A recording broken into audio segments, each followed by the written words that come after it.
Honestly, I think the biggest thing that I learned throughout this awakening is to not filter it through religion.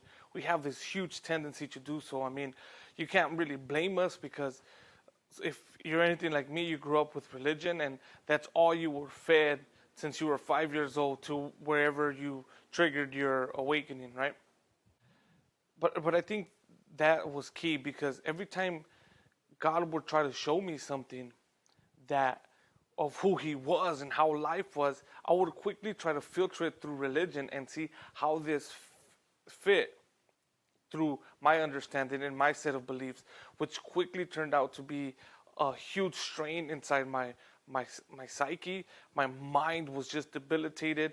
I went through what you would call depression and borderline thinking that I was going crazy. Should I check myself into some psych ward or anything like that?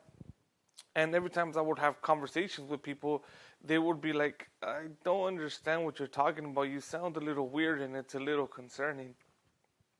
And that really messes with your mind and it really messes with your sanity in a sense. So, the best advice that I have for you, if you grew up Christian or any other religion for that fact, do not filter your awakening through Christianity because you will stunt your growth. You will go crazy. And the whole point of it is that God is trying to get you to submit, to flow with who he really is, not what we've made up in our mind. And as you start to learn the truth, it really blows your mind how much you see the conditioning everywhere. Now, I don't think they did it out of a bad place in their heart. I think a lot of our parents are really doing the best that they can towards the consciousness that they have, right? So just like us, I'm probably going to teach my kids according to my consciousness, and maybe when they start their own awakening, they will see a different perspective of consciousness, right? It's just the way things work. Doesn't mean one is wrong. Doesn't mean no. We're helping each other to become more aware of who we really are. So again, they always tell you that everything has to match with the Bible. I've read the Bible a lot of times, maybe because I had time, whatever you want to say. But I've never even seen that in the Bible, where the Bible says that it has to be written in this book in order for it to be true. And I know there's a lot of Christianity that does that. I don't know the correct term for it, but to me it's never made sense. So what I tried to do was, in my heart I knew, when God would show me something in my heart, I knew it just thudded inside my heart and inside my soul. I knew that what I was being revealed inside my consciousness was true. But the problem is you try to share it with somebody that is Christian, they're going to be like, well, where does that say that in the Bible? And it's like, really? Like, I'm trying to teach you truth, but it doesn't fit. How can an infinite God fit within the pages of a finite God?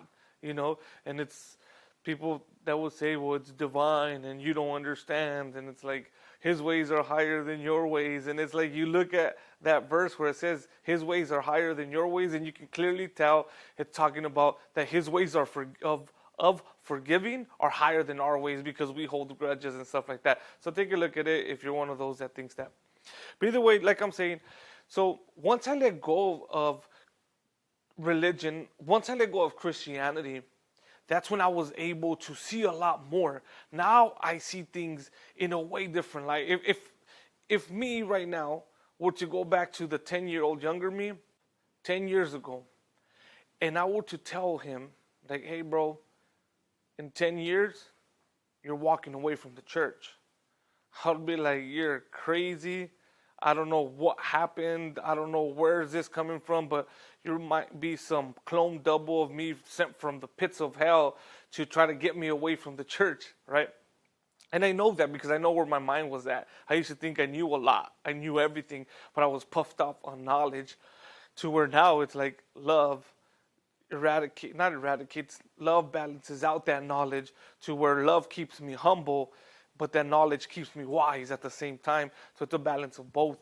So if I were to sit here and talk to you about Christianity and never mention spirituality and the things that have helped me in what you would label New Age, then that would be fake, because all this New Age stuff, and I'm just labeling it just for the sake of you understanding, is what helped me.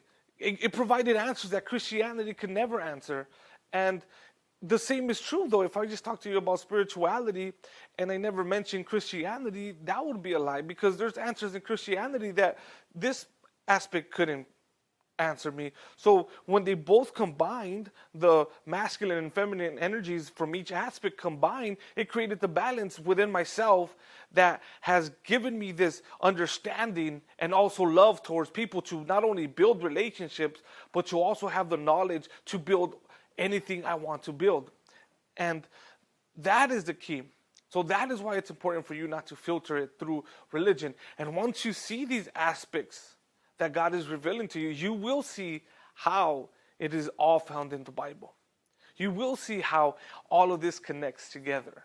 Well, at least in my heart. And again, I can only experience life through my eyes. You might not be going through the same thing, but honestly, this video and the videos to come are tailored to you that think that Jesus, that your relationship with Jesus is a hindrance to your spiritual growth. And I'm telling you right now, that's not true. That's a lie. I will never trade my relationship with Jesus for anything. Whether you want to see it in a religious way or whatever you want to call it, I will never change that or break that. Because to me, my encounter with Jesus, where whatever you want to call Jesus, an ascended master, whatever you want to call, came to me at a point where I was suffering and in a dark place and brought me to light. So for that, I'll never turn my back on him. It might seem like I turned my back on him because I no longer want to participate in the institution that we call church, right? I don't want to play those games of church anymore. To me, that's just my story again. I'm only sharing with you what's happened in my life. I can't judge for what's happening in your life. So if you're struggling with Christianity and how it meets with New Age, then come on down. We'll talk about it. This is where we're going to go into depth and see how they really don't contradict each other, but they actually complement each other. Do they contrast each other? 100%. But then what is life without contrast? If everything was light, it would all be lost. If everything was darkness, it would all be lost. It's a perfect balance of light and darkness. The contrast between New Age and Jesus makes something beautiful and amazing.